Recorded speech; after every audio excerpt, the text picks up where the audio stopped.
Mhm. Greetings. Hello. How are you? Thank you so very much for tuning in. I do believe we are at episode 12 of the High Vibe Human Experience Hangout. I'm Heidi Pop. I love sharing people's human experience and their journeys. And I love talking to people who are walking the walk and talking the talk, living their authentic life, being their best selves, and spreading the love and the light all around. So today, I'm truly honored. I have a guest that honestly I haven't seen for maybe 20 years, but thanks to social media, we stay in contact even when she's on the other side of the planet. So welcome straight from Armenia, Parev Anoush. How are you? Hi, Khadija. I'm doing well. You? I'm looking it up. Love, merci. Oh, I good. wrote my code. Awesome. Oh, good pronunciation too. Yeah, I was going to say inch pesos, but I already said, yeah. Yavim. So happy to see you. Yeah, Anoush and I spent some time at Improv Olympic here in Hollywood. And Anoush is a performer and we took classes too. And I was a very awful stage manager because I was always drinking in the light booth and I was missing all the cues. I just had a good time. So I don't remember that much, but I remember this woman. And what I remember most about you, Anoush, is just your strength and your presence. And I knew even back then, you were kind of questioning some things in La La Land in Hollywood. You were just like, is this the direction I'm going to go? And when I saw you up and leave and go back to Armenia, I was like, that's power right there. So I'm just thankful you're here. I know we're going to talk a little bit about your journey and some of the things that you like to invest your time in. And so we'll just take it away from there. Happy to see you. Happy to see you. Now, how did that journey start for you? Like even in LA? How long were you in LA? Land or the spiritual? Which one? Well, okay. Did your spiritual journey start in Hollywood? In Los Angeles? My spiritual journey started when I was a kid. So. Okay. And that was in Armenia. It was in Armenia. Yeah. It was a winter. And my uncle took us to this landmark. It's an Hellenistic temple, like an old one. It's very close to the capital. So a lot of visitors. And it was snowing. And there was like a yard of snow. And they went off to see some other sites. It was night. And it was quiet and there was nobody there and the village was sleeping and there were no lights. And I was about 12 or 13. And in the ruins, I did a snow angel and I just decided to stay. And I stayed and I looked at the stars and the quiet. And all of a sudden I had just a knowing. It wasn't anything like boom. It was just it was a boom, but it wasn't like, it was just, there is God. It was just a knowing. There was no question, no doubt, no where it came from, who told me this. It was just a knowing. And I grew up in Soviet Union. We had no God, So for me, finding God again on my own was a powerful beginning of that. But I think I was born a very different child anyway. I was always different. No matter where I am. Do you think, I think that's empowering. Do you think that kind of strength of having tapped into source so early, did that protect you during like Hollywood days before you, or, was it your shining light to be like, no, I can traverse this. I can navigate this. Or how did you carry that through your journey? Because you've had a wild journey, I think. Mm-hmm. Yeah, well, I started, I went to a ballet academy, and at the end of the ballet academy, we had an acting class. You have to act as a ballerina. And my role was so famous that at the end, the director, the CEO or head chair, she said, you should go into acting. And I never thought about it. And my mom was like, you need to get a higher education, and ballet is not for long. At 35, you go bye-bye, retirement. So you need a second one. I was like, okay, I'll try. I have a talent. I took some classes of Armenian language because I didn't speak Armenian at that time. I spoke Russian because I grew up in Russia for 5 years. When, you start writing and reading, I was in Russia. So it was like a whole, this thing to change my mentality into Armenian. And so I started acting in Armenia. And then when I came to LA, I danced for a while. And then after my injuries, I was like, where is my outlet? What, because I always wanted to create, no matter what job I did, I always created. I worked a desk job. I created spreadsheets because people couldn't read them and they would miss things. And I was like, no, you need to make things aesthetically pleasing to the eye. So when you pick up the paper, you're like, oh, okay, on the left is questions, on the right is answers, blah, blah, blah. And I was creative no matter where I went. And Awesome. so I went back into acting. I actually asked around what I should do, and I got into short form improv. And then through theater, met some girls who were studying at IO at the time. So IO was like a find. It was, to me, it was like-minded people with funny, and I consider IO actually my school of acting because I learned writing. That's the best part. I learned writing through doing improv. Yeah. So IO was a find, but then there were a lot of questions, a lot. Like, I've always had a guiding, I wouldn't say a voice, but a guiding like axle. Mm-hmm. Like I move from the axle and I move, no. But, contrary to you, I couldn't balance it because I was very Armenian. I am very Armenian. Mm-hmm. We have these things we understand. Here's a man and here's a woman. I was 15, I think, and my uncle asked me, he was like, what do you think the difference between man and woman is? I was like, they're the same. They're, human beings. And he was like, no, honey, no. Because one has sex organs outside and the other one has it inside. And that's like the biggest difference because, women are hearth and, we're inside and, we need to allow a man to approach us, whereas the man needs to go chase his hunt, bring money. And I had that understanding and LA was shaking it. And at some point I was so shook. I couldn't understand what my real thoughts are. Like I knew where my axle is. I knew where they are, but I was like, no, you're a good human being, right? No discrimination, right? Because see, you shouldn't discriminate against people. I was like, and then when I was in Armenia, when I balanced it all out, LA and Armenia together, all of a sudden I understood you can have an opinion, but it doesn't mean that, like I don't like potatoes. It doesn't mean potatoes shouldn't exist. Whereas in LA, you're taught that they shouldn't exist. Mm-hmm. Or like you blah blah blah rights.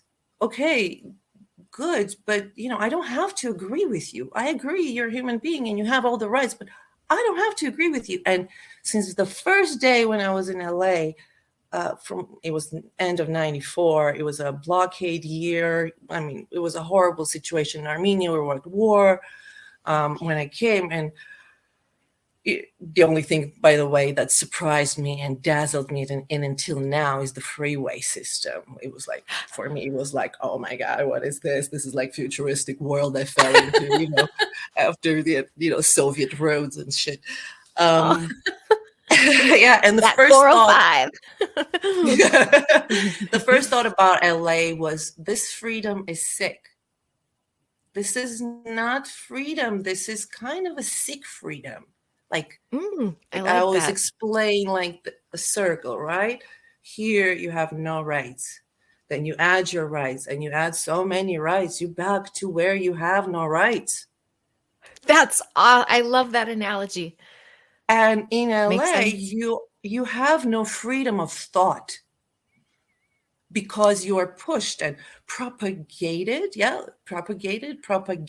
like they propaganda you into thinking certain thoughts, like I need to want to do this, and that was clashing with me inside. But I lived in LA for 17 years. It's my second home still. I love it. I have most of my friends. I mean, I grew up Aw. since I was 21 until I was 38.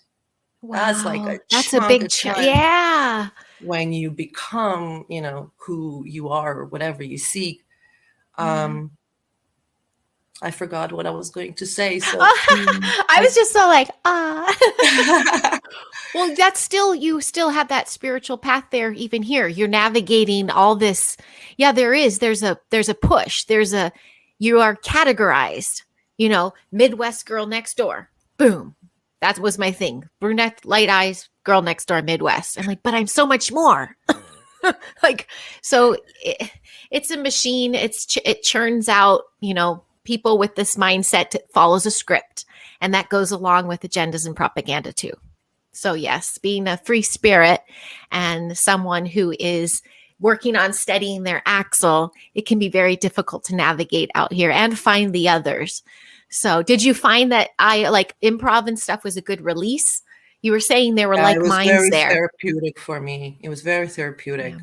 America gave me a lot of tools and a lot of good memories and experiences and people. And when I think back, I was like, oh my God. I mean, it's an entire life, like 100 years passed in those 17 years, because sometimes I even forget people. There were so many. And now that I'm, apart, I kind of start forgetting more and more. Yeah. But LA always clashed with Armenia. There was always this thing that just disagreed. And people throughout the 17 years would tell me like, well, come back. I was like, I always knew I'm going to come back. Always. I always said, I'm going to go back because I saw no future. Like you close your eyes, you pretend, you fantasize about your future. There was no future for me in LA, Gotcha. except Yeah. short-term future.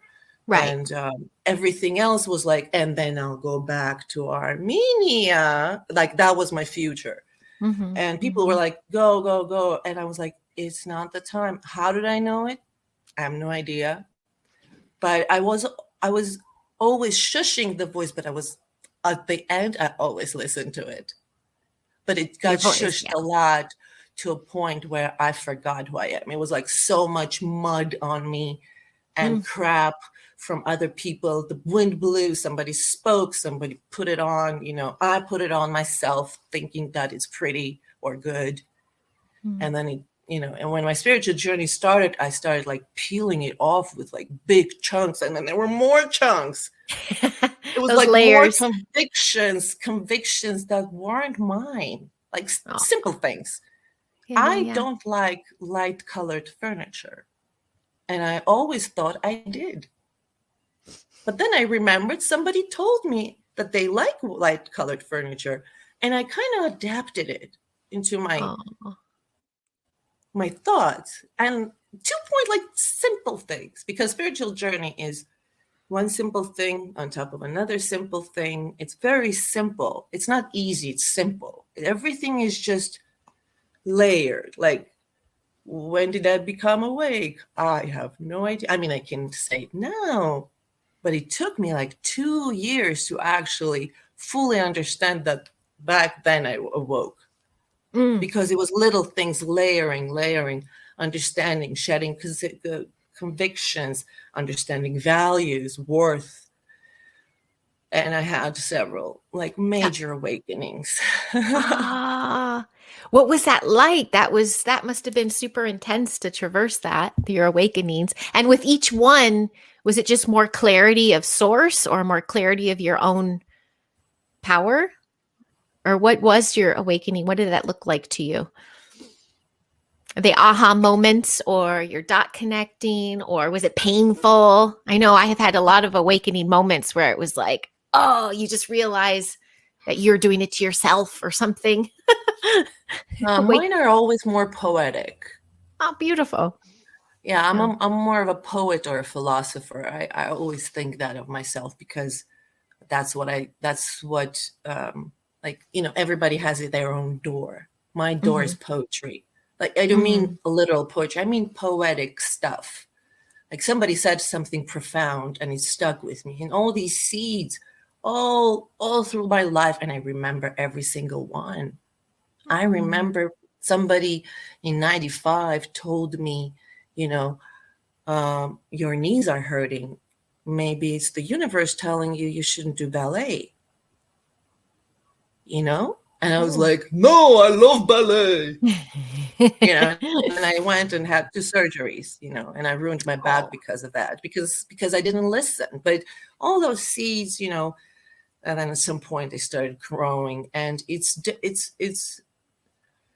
I think the awakening was part of understanding that I'm not alone. Like, and I don't mean I'm lonely. No, I can't even explain it.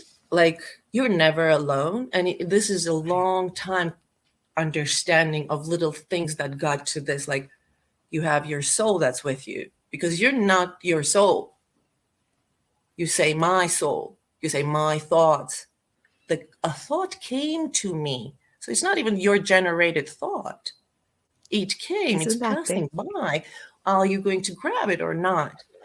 And all these little understandings brought me to the fact that I'm not alone. There are people like me, even though they're on the other side of the continent or the world, you know, or maybe they're somewhere down below.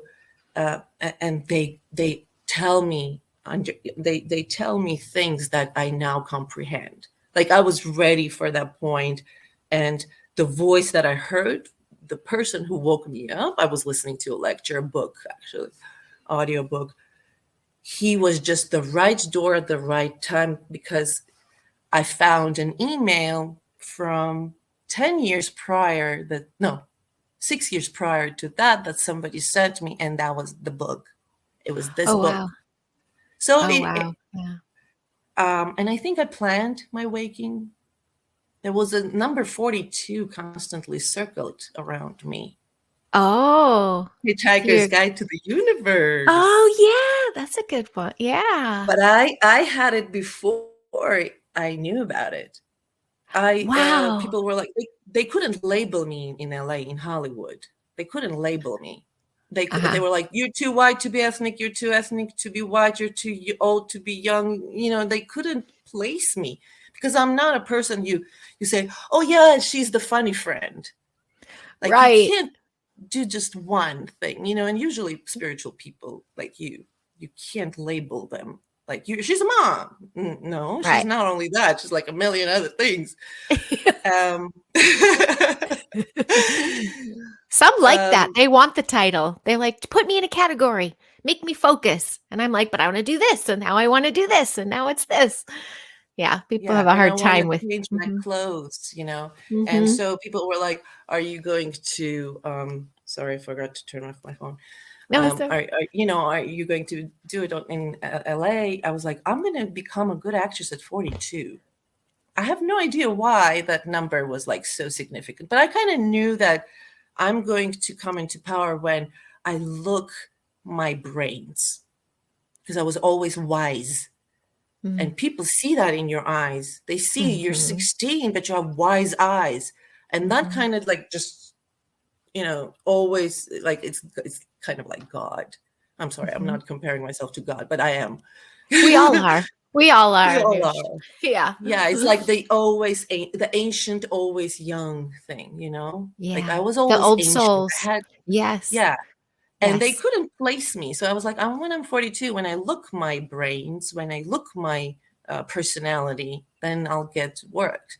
And then somebody told me, they were like, this is, again, prior to reading Hitchhiker's Guide. Somebody was like, oh, you know, we plan our awakening prior to when we're, you know, born. And in my mind, I was like 42. And then I read Hitchhiker's Guide to the Galaxy. And then I realized what 42 actually means. It means, you know, going back to the circle and coming back here. You know, it's like the alchemist. It's in all those stories, like Dorothy from Wizard of Oz. It's like the same story. Everywhere here is journey, right? Yeah.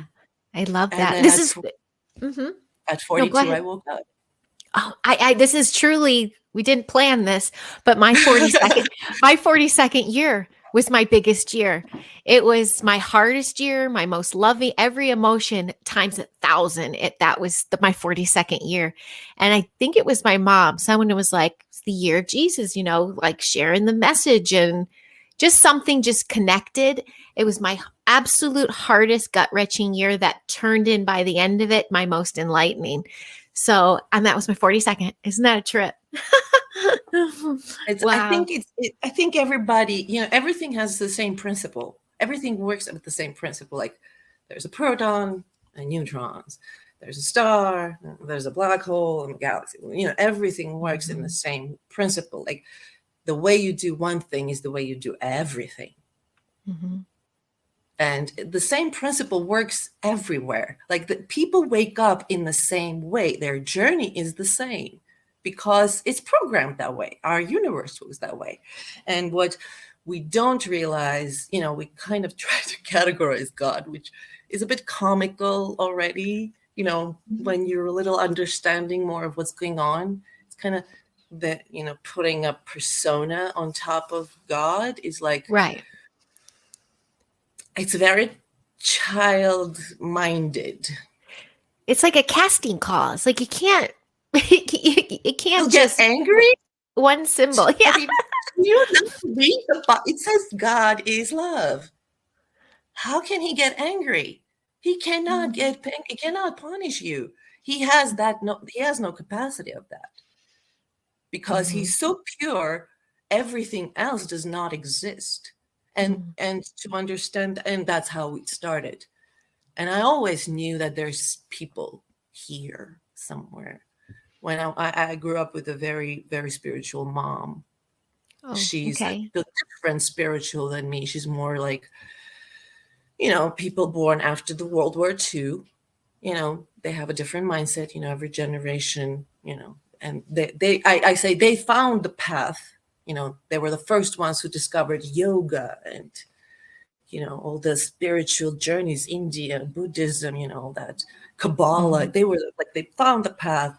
Then our generation, like the 70s, we cleared the path. We were like, we're clearing. Oh, look, there's a eucalyptus. There's this is the jungle. There's the butterfly. And then, the generations that follow behind, they're like, do, do, do, do, do, do. And the children are going to be like, oh my God, this asphalt is so cool and smooth. That's how I see, like, we had the parents who showed it, that this is there. And my mom, I told her, I was like, Mom, I think my grandpa is looking after me. She was like, then he is. Yeah. And it was like in Soviet Union, like to hear stuff like that. That's so cool. Yeah, that is so cool. I named my angels. I always thought that I had 3. I don't know why I named them, but I think they were happy with it. There was a girl and 2 boys. I don't know. I have no idea. And I never believed myself. And now I'm believing me. Like if I have a feeling, it's always from nowhere. Like I write music, like my lyrics, they're always from, I know it's the muse, or, I'm channeling the informational field, or I'm channeling something that God thought of, but since he doesn't have arms, I'm supposed to write it for him. Like I'm supposed to paint the Mona Lisa for him because he pictured it, but I'm here because he doesn't have hands. And so when I write, I know that it's not me writing. Like I know that. Yeah. And how I know that is I come back and I learn. Like I listen to my songs a lot because they give me advice that I wrote myself. Like J.K. Rowling said something like that. She was like, Dumbledore always said something I needed to hear and I didn't know. And it's every artist knows that we channel. Sure. We channel muses or beings and stuff that you can recall always at the most perfect time. It's always when you need it. Those lessons, it's like, oh, how did my future self know that? Because it knows. I love what you were saying too with your mom, because I've been talking about that a lot, about the generational awakenings, and that now this generation, our generation, and the next generation of kids, we have a chance to educate our kids, not necessarily of every single agenda and all the negative going on in the world, but we have a chance to light up and flip the planet light. And I love knowing that you're started from your mom, because not a lot of people our age have parents that were already opening the doors for us. So we're very lucky in that sense. So now I really take it seriously now as a mom, trying to do that for my own kids. But just being a guardian, just being out there, having that foundation from your own parent, and just that light of, exuding, I just think that's just, I love what you said there, because I think that just shows too how my first impression of you, that strength, that comes from your foundation. You were already built that way. So thanks to your mom. Yes. And actually, I think I caused her awakening. Oh, yes. I think she's the one. I mean, I know I caused the change in her. I know for sure. When I awoke, my mom couldn't grasp the whole 17 years kind of, I was still 21 to her, and she couldn't grasp that. She couldn't turn the corner. Mm-hmm. And we had little clashes. I was very free spirited. I lived in America all by myself for 17 years, never went on a bad road. I was very lucky with people. Made good choices. I had a very hard life, very financially, very poor, like horrible life. Never again. No. Oh, yeah. It's so hard out here in that sense. Yep. It is. Yeah. And and so, but when I awoke, I started changing. And because I started changing, like you were saying, how did it, you asked me in the email, how did it change your decisions? Mm-hmm. Mm-hmm. My biggest decision was not to ever answer the underlying subtext. Never answer subtext. Always answer the actual words. It kind of makes them like you walk down the stairs and all of a sudden there's no stair and then your foot falls. That's how they feel when you answer. Like, I remember somebody was like, "You're so much like your uncle," and I was like, "Okay, subtext, no, the words." I was like, "Of course I am, because we're the family." And what do you say to that? Wow. Argue? Not really. And I have this knack of putting people in place, like saying the right thing. I was just going to say, very strong. You diffused the moment. It could have gone, "Oh, what do you mean by that?" You could have come, but you're diffusing it, and that's a way of lighting up. I think the wherever I always you was go. able to see the bottom line, like the underneath the bottom layer of everything, and answer that. But I didn't own it. I didn't know. I just like flinged it. Well, like however it works. And now I know. I was like, okay. Now, and I don't even think. I just collect my thoughts, and I know I'm going to say something profound. Mm-hmm. Mm-hmm. Now it's awesome. It's a happier time. It's a much happier. Well, you're 40s. I know, we're ending our 40s. We're hitting on half a century now. How was it to head back to Armenia and continue you're following your bliss? You're still submerged in the arts. You're an actress, you're a singer, you're a performer, a writer. I love your mantras on YouTube. I'll share that link below. But she sings her own mantras. And to me, that's like light language. It just sounds, it's very centering. It's very grounding. And what were you saying before we taped?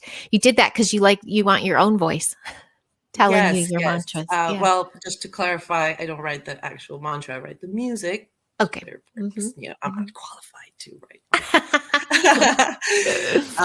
But I couldn't sing. I do a kirtan. You sing and dance, and you envision what you're saying. You envision the mantra, which means everything everything that there is love. Like all that there is love. So meaning every atom is made of love. Every air molecule, every earth, ether wave, everything. And that's the mantra. I couldn't sing to other people's voice, and I realized that I want to. My own voice is more endearing and kind of more motherly to me. I have this deep timbre, and I like this timbre. I don't like very high voices, not into high voices. I like the depth, the burgundies and the velvets, and so I started writing music to that because because that's why they're not of good quality. Like musically, sometimes they buzz if you don't have a good speaker, but it doesn't matter. For me, it's for spirit. And Oh, I write because it writes. getting It it out, writes. expression. It's writing. No, Things are writing itself. like the thing is writing itself. A Mhm, lot of times mhm. I would leave the song for like 2 years and then come back and boom, in one day, done. Oh, I love it. Do Kind you of, get a chance? Mhm. you Do, have do to you, process, you have to live certain things up to that moment in order to do that little ending. Because, like a 3-minute song took me like 45 years to comprehend the words. And then I'm very specific about each word. Each lyric is very specific. That's why I say I'm a poet. I mhm. like to say, and it doesn't matter like how many likes I like. I just want people to hear the message, because all my songs are either positive or playful or philosophical or just ponderings, you know. But there's nothing negative, because And there's I an energy refuse behind to it. hear. Oh, sorry. Yeah, there's like an energy behind it that you're sharing as well, a tone and an energy that could ground somebody. So yeah, you're not just listening to the words, it's the whole piece. Do you get to perform a lot? Are you performing? I've seen you've done TV, you've done film, you've been on stage. Um, is that your full-time life out there? Yes, it Yeah. is. Here Awesome. life is much easier. It's much Oh, cheaper. oh, I own my place, so difference to LA. yeah. But yeah, I pay through work through industry, and I do pretty much everything. But the singing, no, it stopped because our band is in different towns now. We work in different Okay. towns, all of us. Uh-huh. So no band right now, but I keep Okay. writing. Although I have to say, after we had a war in 2020, it was horrible. Mm, After right, like mm. in the middle of coronavirus, and that's what shook the entire country. Like the entire country woke up. It was amazing to see. It was like, oh my God, what's going on? Like Yeah, just I didn't people, think that. it's been coming. It's been coming since 2016. I saw it. I was like, people are Yes. changing. People are like, no. I was like, no, they are. And I'm an actress. I like to observe people like, oh, she did this with an eyebrow because she was thinking this. Okay, I'm going to use that later, and I just pile my act. So I'm very observant. So when people change something, I notice it. I'm like, did you change your thoughts? Like, this is cool. And I started but the war, it was just like a dagger in the heart, and it was devastating. And then we Mm. lost, and our generation between 18 and 20 boys, like 4,000 of them died. Jeez. And in a country where there's 3 million, you I know know. That's already been it, through what, 100 plus years of yeah. I Oh. mean, whatever. Yeah, yeah, And yeah, and yeah. then they started waking up, because like, have you ever read Neverending Story? Uh, Not the movie. I know, I was gonna say that I didn't read it, but yeah, I'm super fan of the movie. I'm a super fan.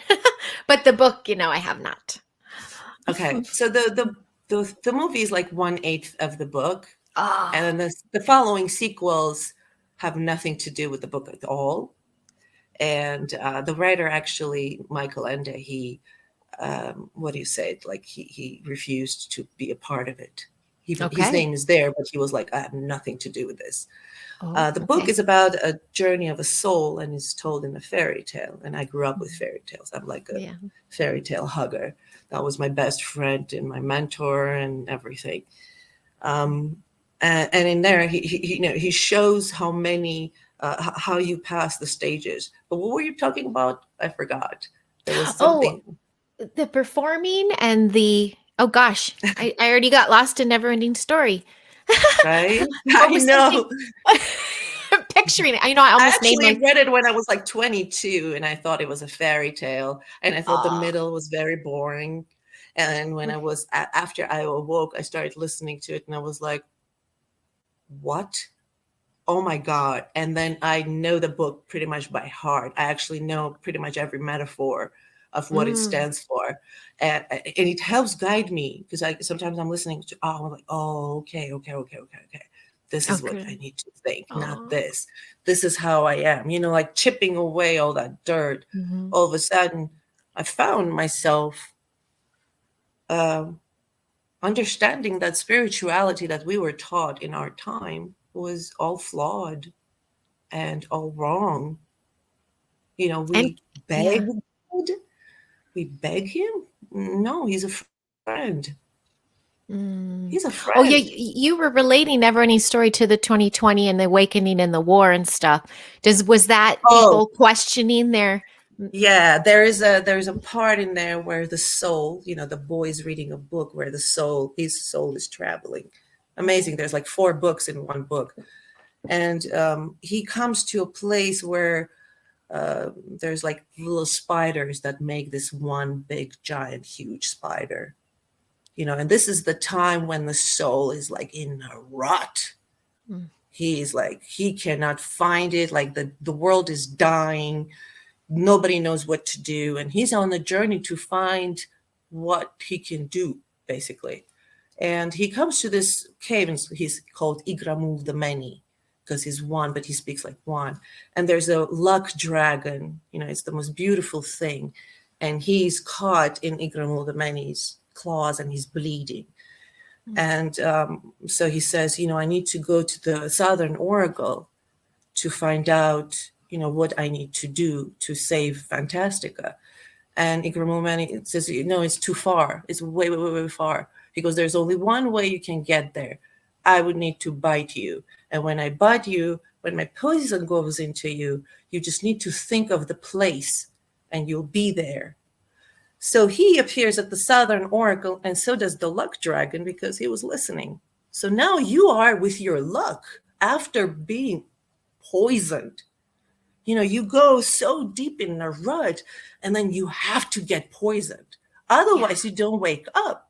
And sometimes, Igramul the Many can be just a slap from your mom, or it can be, devastating war, or it can be, like in my case, I was very ashamed of my behavior the previous day, and that's why I started my journey.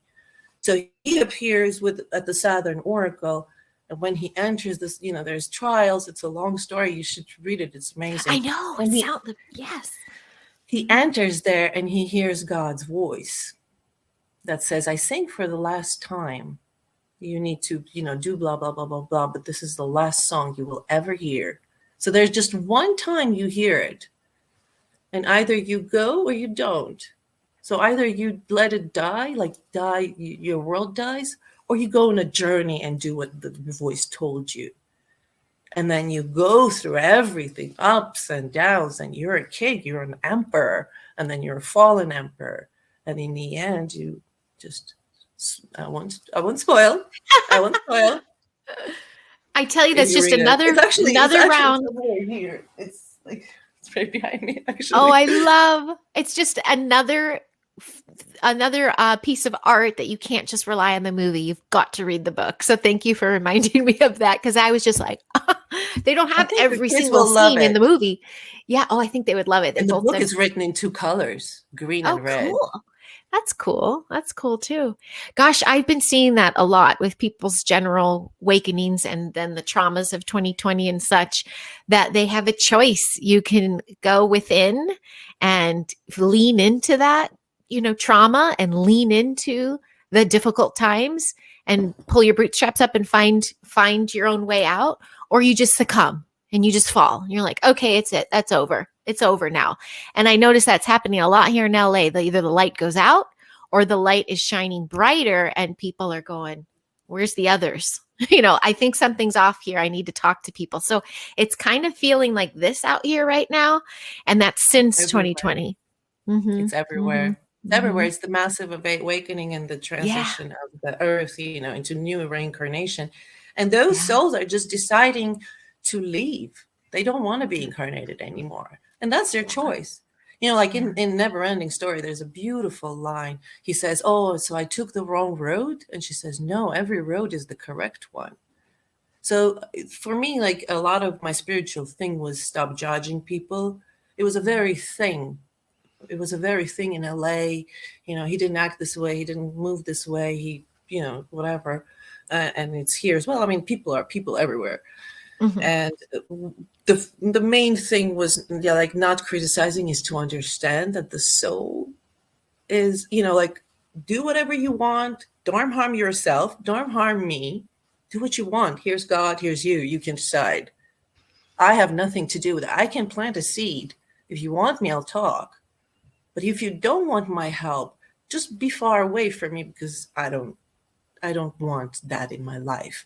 And there is nothing like that. Was not a thing in LA.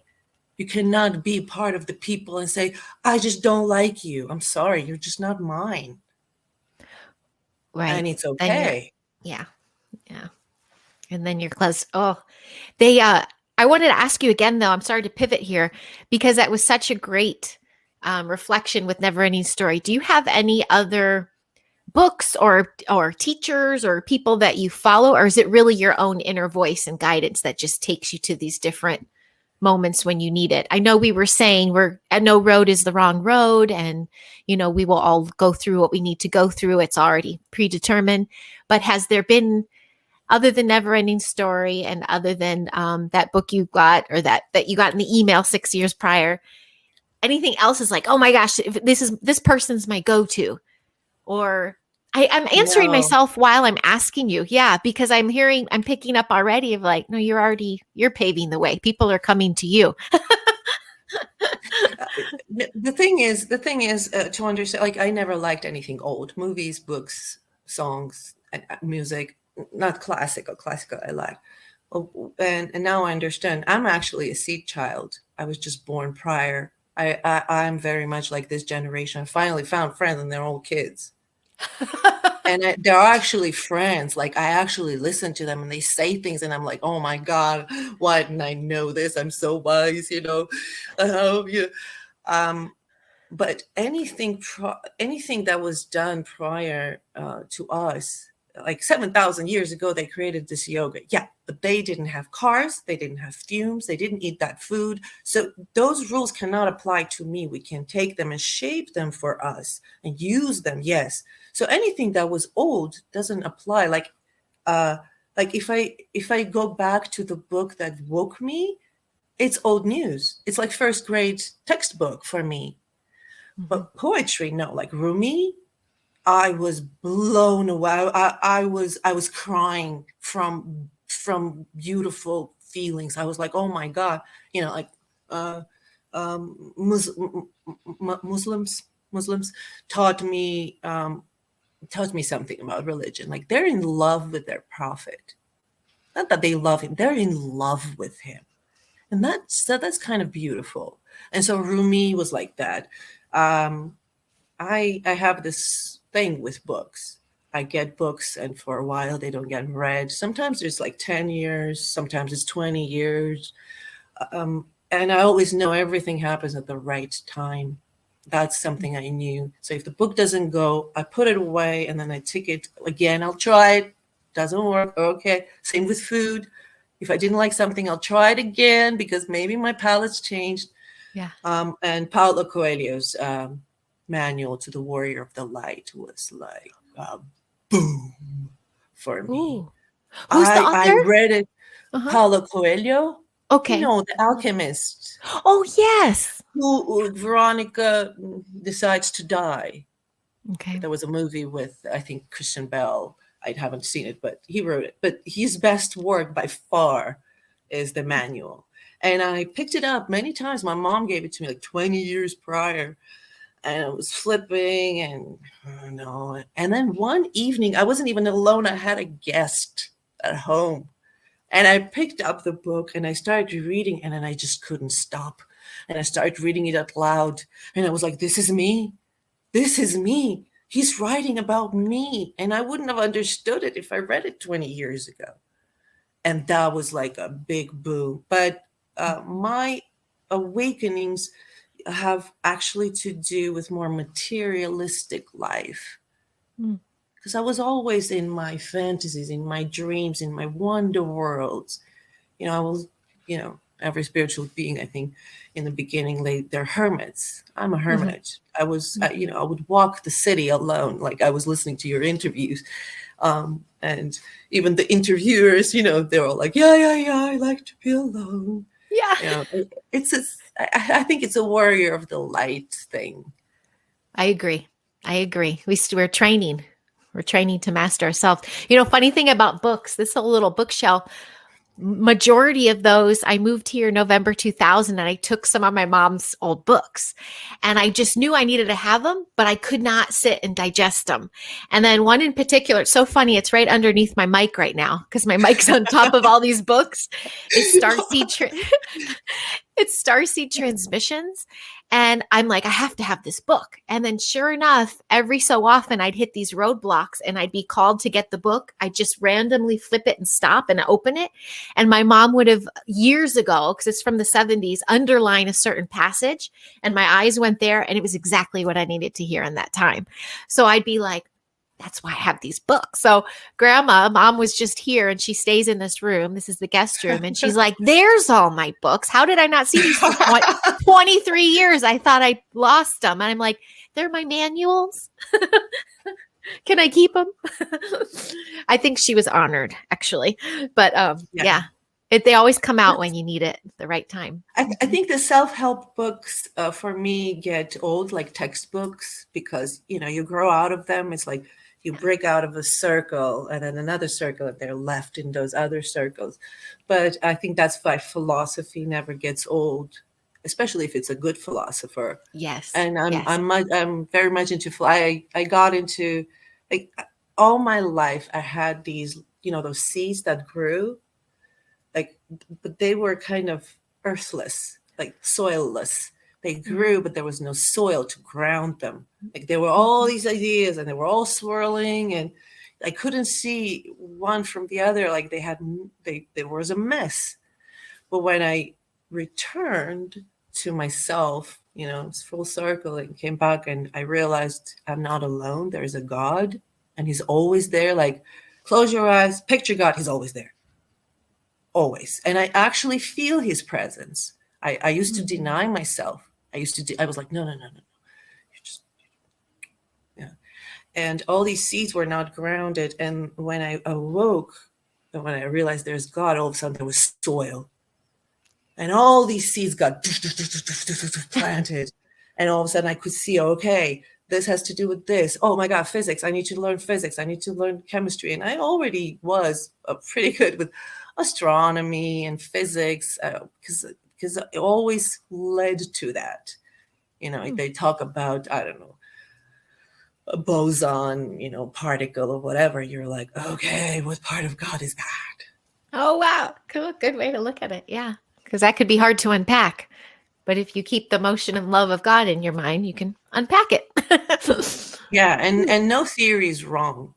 Like there's all these people, they talk about the same thing, scientists versus spiritual people, but they're like the same principle. It's the same principle.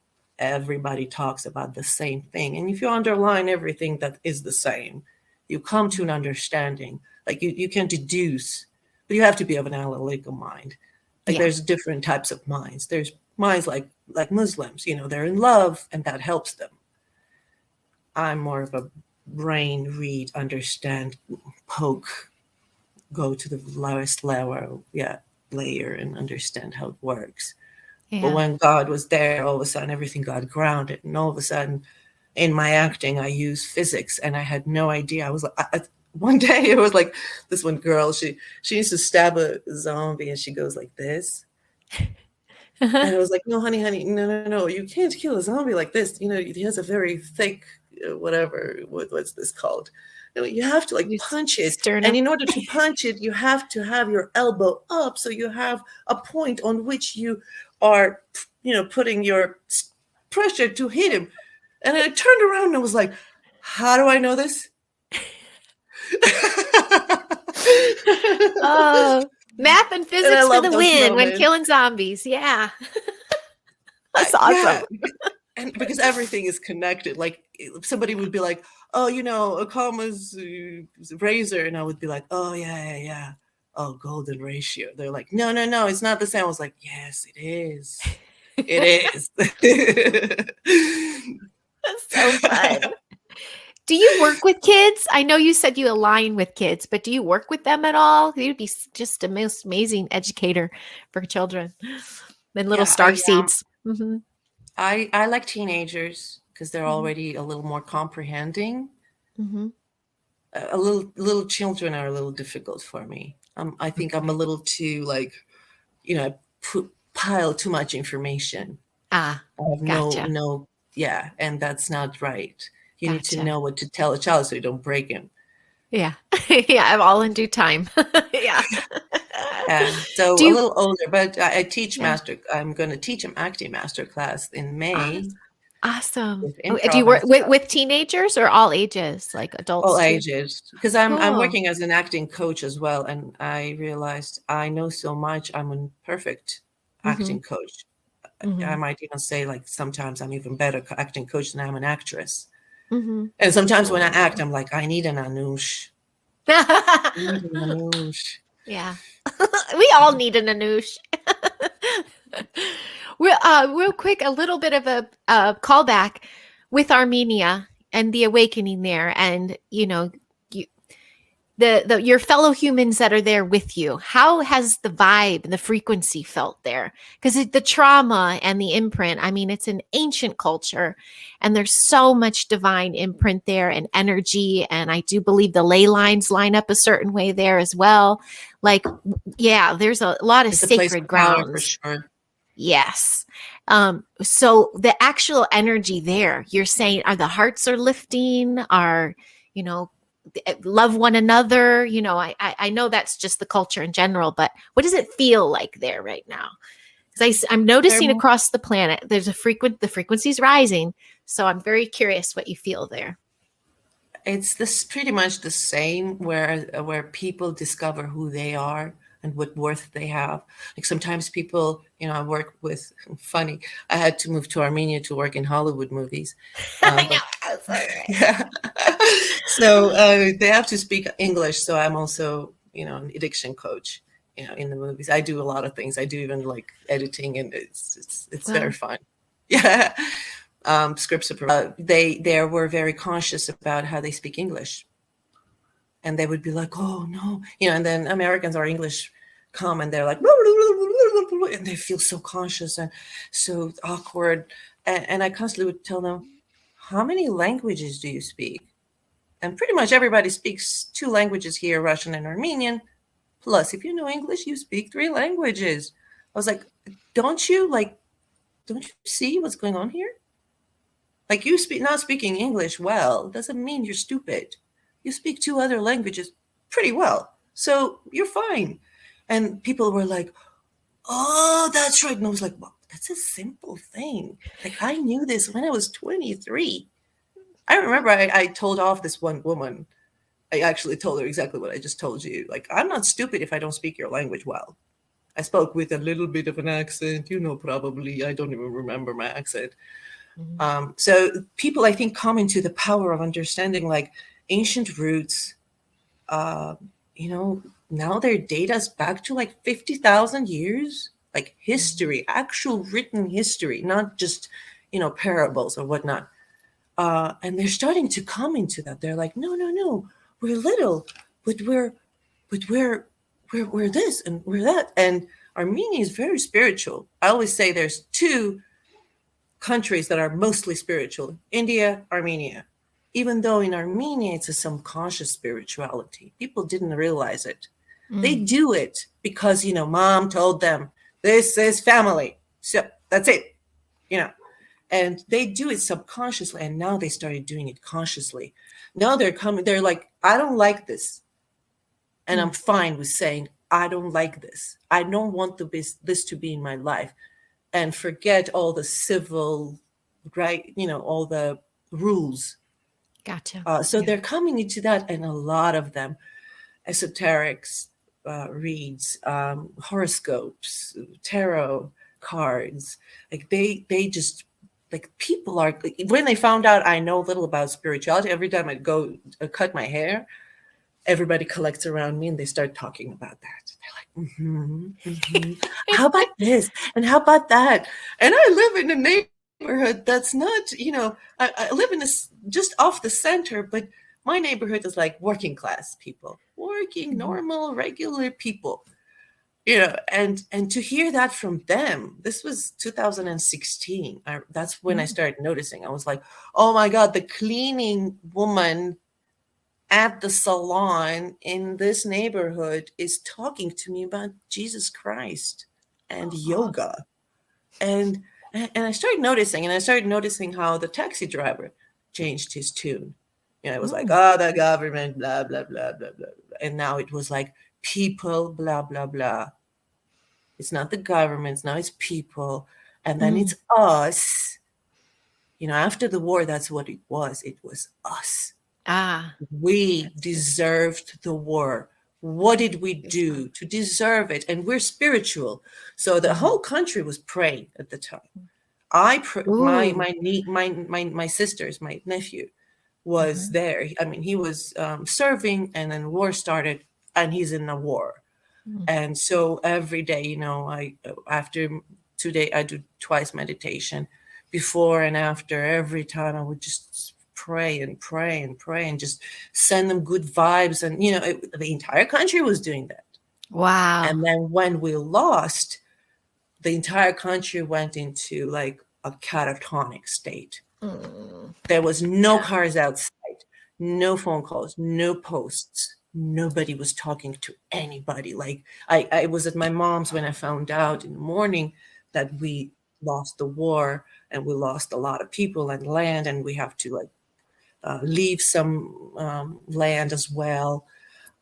It was like, I remember I cried so hard, and we worked so hard for the world to help us. And we were just sitting, and everybody was just like, yeah. It was just this. And then I said, Mom, I'm going home. And she said, yeah, we all need to be alone right now. And I went home, and for 2 days, 2.5 days, nobody spoke to anybody. Wow. It's morning. My mom called like in 3 days. Yeah, it was like, it was that. And all of a sudden, it was, when I woke up, like I got out of it, I sat down and I wrote, what did we do wrong? And everything that, and I didn't do like, what did people do wrong? I did, how did I personally, because I have nothing to do with people. I mean, yeah, we're connected, but their choice is their choice. What was my choice that brought me here? Why did I have to live through this? And I wrote it out, put it on the fridge, and I would for a long time, I would come back to it and reevaluate and see that I'm doing everything correctly. And I think everybody did that, because all of a sudden the conversation, how, why, what did we do wrong? How can we, and they were all spiritual questions, not like, oh, we should have written this and gave the land board. No, military, no, nothing. It was all spiritual questions. What did we do wrong? And, we're right now, there's a crisis again. There've been, for 6 months, there's a blockade in the same region. And I know everything's going to be great. I mean, I just know it. And people are like, you're just blindly optimistic. No, I know it. And I'm sorry, I'm not going to say to my voice again, I don't believe you. No more. Believe me. I believe this feeling, whatever. It's not, I feel it here, I feel it here. A voice came, a wind blew. It's just a knowing. Like when I did my snow angel, I knew there's God. Now I have a knowing. Like every time something bad happens for my country or for my people or for anybody I love or know or care about, and I care about pretty much everybody, I always say, this is for the good.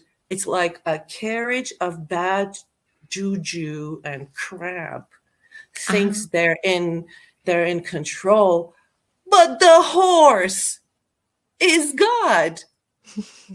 I mean, no matter what much you do inside, you're still going on the road that leads to goodness. I mean, for me, it's not even an axiom. It's a theorem.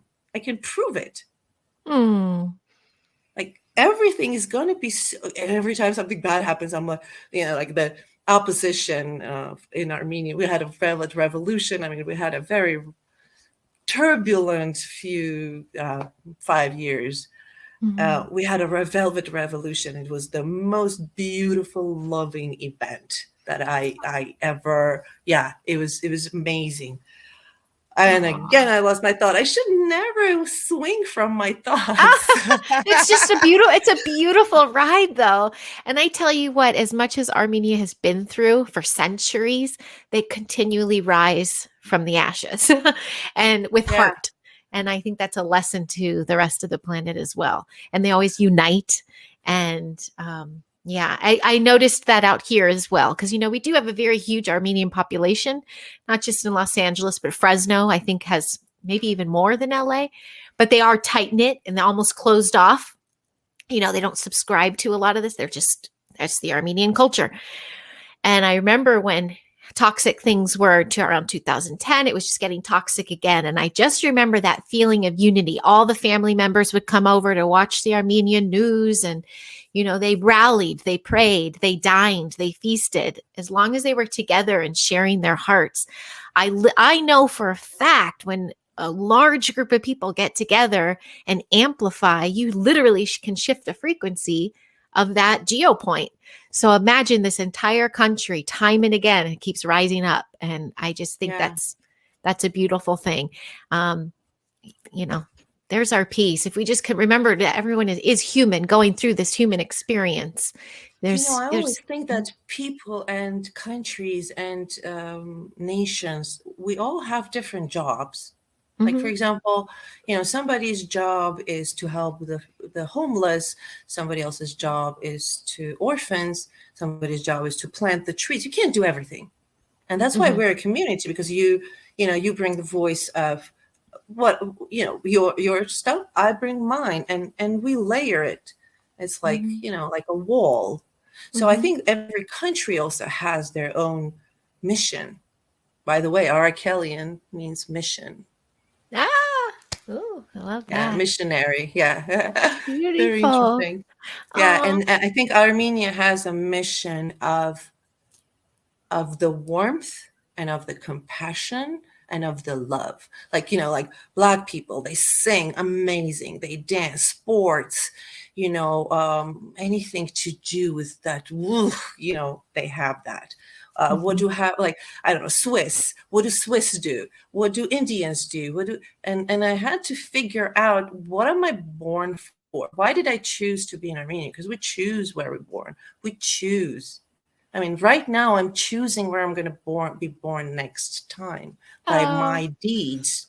My deeds lead me. My frequency will align to a different frequency of a different mother and father that's aligned with that frequency. So we choose. Oh, yeah. So I had to realize, like, what are we to bring to the world? What is it that I mean? Because we're little, we don't produce much, but everybody knows us. And landlocked, but everybody knows. Yeah. And everybody always says, like, funny, Mary, Mary, haha, Mary. Yeah. And, community, love, motherly, cozy. And that's our mission. That's what I think. And that's why you feel that way. Yeah. And my children's father, he's Armenian. And even though he chose not to step into his role and be in our life, I never gave up on the Armenian culture. I got it tattooed on my arm because I knew those children chose him as well for a reason, chose both of us. And it would drive me mad at night some nights because I'm like, why him? He won't step in. And I think it's to pull in the ancient roots. I think it's just to pull in because who knows what they have in store for the planet, as they grow, but they are meant to have come through, both he and I. And it's for that reason alone, I'm always an honor and always supportive and always sending my best to the country as a whole. And I still want to visit. I think it would be really Please, cool. you can Yeah. always stay at my place. Thank You're you. always welcome. Yeah. Thank you. And you the same. If you ever do, return to we are up and away from that frequency, but we're still in it, but Good. not of it. And we're really, we've really been able to create our own sense of high vibe community that you might really enjoy. But I think we are I'm narrowing sure. down, and I am so grateful for you sharing your human experience. That was a ride. I knew it was going to be beautiful and just unfold the way it was supposed to. So, and you definitely, I can see the poet in there, because even just when you were describing something, you were calling it velvety or something. I was like, oh yeah, like I can feel that. So I love seeing you shine. I'm better with metaphors and allegories and similes than with the real stuff. I love it. And you're doing It's what just you my- love. You followed your bliss. You're a performer. Art and spirit comes through you. So thank you for sharing that with the planet and teaching others. And maybe we can have a chat again sometime. Please, And let's see do how it. you're doing. Where can people find you? We have your social medias growing, your web's growing, and I'll attach some of the links. I know Instagram, because we have your page. It's you, but then you also have your actress page, like that just shows all your Yes. stills from all the stuff you've done. Yeah, it's to promote my masterclass, actually. Awesome. I didn't even think, I was like, oh God, marketing. No, I'm an actress. I don't want to do that. And now I'm forced, because otherwise, people won't know about me. And Well, I'm it's actually beautiful. the only one here of these qualities. I'm so proud of me, but also humbled. What Like, do you I'm mean? I'm the only Hollywood actress here. Oh, the one that spent time out here doing. Okay, With gotcha. experience, with knowledge, with improv skills. That's like the best. Yeah, I loved our times in improv, even though it's a blur to me. It was a blast. In the light booth. Yes, the light booth. Hey, Heidi, there's a queue coming up. I'm like, they're fine.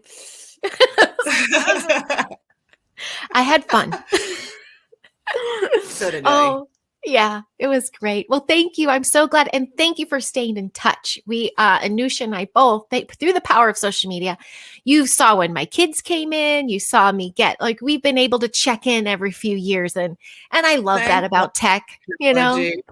It's so Thank cool. God Look for at this. technology. We're talking to each other across the planet. Like, oh, and on It's all that about note, how you use it, right? Like the yeah. night. Yes, I forgot to write good night, but I have Setya Sutta. Is that goodbye? Saiti Oh, it's a tune. Setya It's a tune. It's close. I think good night is easier. Barigisher. Barigishes. That's it. Barigishes. Yeah, that's easier. Thank you for joining, Anoush, and I'll Thank talk to you you so soon. much for having me. Yes. Thank you Same to time. all those who tuned in. I do hope this resonates, and you'll find Anoush's links below. Okay. Have a most beautiful one, and enjoy your awakening.